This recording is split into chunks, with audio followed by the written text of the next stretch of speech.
we've now seen, compared to the peak, which was probably about 20, 21 months ago, we've seen a 25% reduction in prices, which is huge because multifamily usually as an asset class doesn't go down 25% simply because its value is based on rents, and rents rarely go down. They hardly went down for 6 or 7 months in 2008. So we didn't see much of a decline there in 2008 simply because the income was strong. But this time, the much, much higher cost of interest means that our overall post-mortgage income is down, and that's why prices are down 25%. So both opportunity and distress in the multifamily space. That's such a staggering number. So let's frame that. Multifamily prices down 25% since their peak or year over year. And then just to be clear, we're talking about 5+ unit residential apartment buildings with that figure.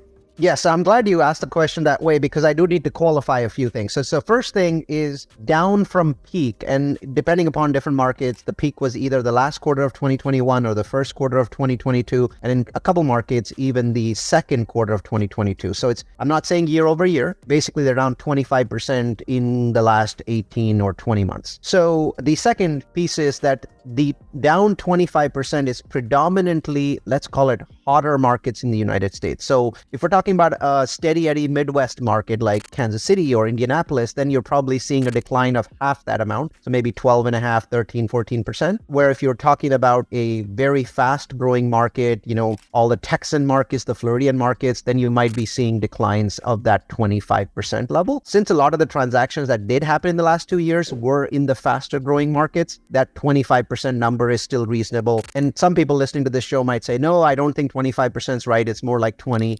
It's more like 18. So I'll caveat that by saying it's a pretty wide range. We're seeing as little as 18% in some of these fast growing markets, hot markets. And we're also seeing markets like Phoenix where we're seeing 27, 28% declines in price. Also, the range is dependent on the number of units. We are seeing smaller declines if you've got less than 100 units, right? So smaller properties, we're seeing a smaller decline, maybe 15%. And then when we are seeing properties that are 300 units or more, just the whoppers, we're seeing 30% declines in those assets. So a lot of it is really dependent upon, because the bigger the size, the harder it is to finance it these days, that the less the banks want to take a risk on it. So the bigger the property, the harder it's hit at this point in time. The bigger the property, the less liquidity. So maybe, Neal, to help the listener get a full understanding, maybe you could take us through the anatomy of where a common problem is with what happens to an apartment building owner or syndicator when they got this floating rate debt and they didn't get a rate cap and rates spiked. What exactly happens that makes these deals blow up? First, I want to, set the size of the problem, right? So when you compare it to 2008, it's not comparable. In 2008, the total size of distress or potential distress was 8,000 billion or $8 trillion. So it was an absolutely staggering event. Luckily, not a lot of that distress actually happened, so that was good. The total size of distress was in that $8 trillion or $8,000 billion range.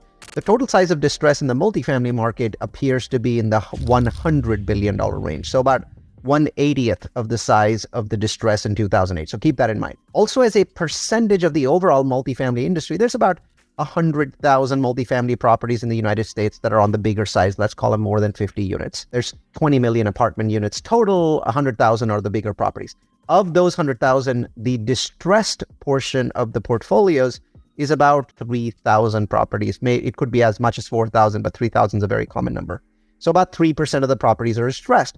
And why are they distressed? Multifamily has been doing incredibly well. Rent growth has been phenomenal, especially in 2021, where it was 15%. Just so you know, the 50-year average is about 2% rent growth. So 15% is, champagne time. So we've certainly had positive trends, and we continue to see positive trends. There's less and less people can afford a mortgage. So there's brand new renters being created every day because of mortgage rates being this high. The downside was that a portion of those 100,000 properties were purchased in late 2020, 2021, and then 2022, and they were purchased using floating debt. So we're talking about those 3,000 properties. Those 3,000 properties either didn't have a rate cap. So when you were purchasing using, bridge debt or floating debt, you want to buy a rate cap. So if rates do go up, they hit that cap, and then anything above that cap is something that the rate cap selling company reimburses to you. So that way you're not affected by going above that. Well, some of these operators neglected to buy a rate cap, which was a really bad thing to do. But then there were other operators that bought a rate cap, but their rate cap was set too high. So they basically didn't think that rates would go up. So they did put a rate cap in, but instead of buying a rate cap at 6% or 7%, they maybe bought a rate cap at 8 or 9. They were basically looking for the worst case scenario. And so that they bought the cheapest rate cap that they could find. And now, rates have gone up and they've already hit that rate cap. Maybe it's 8.5 or 9%. And at 8.5 or 9%, that mortgage is still too high for that property to cash flow. So now the property has negative cash flow. So I personally know of a few dozen properties where the negative cash flow is between $20,000 and $200,000 a month.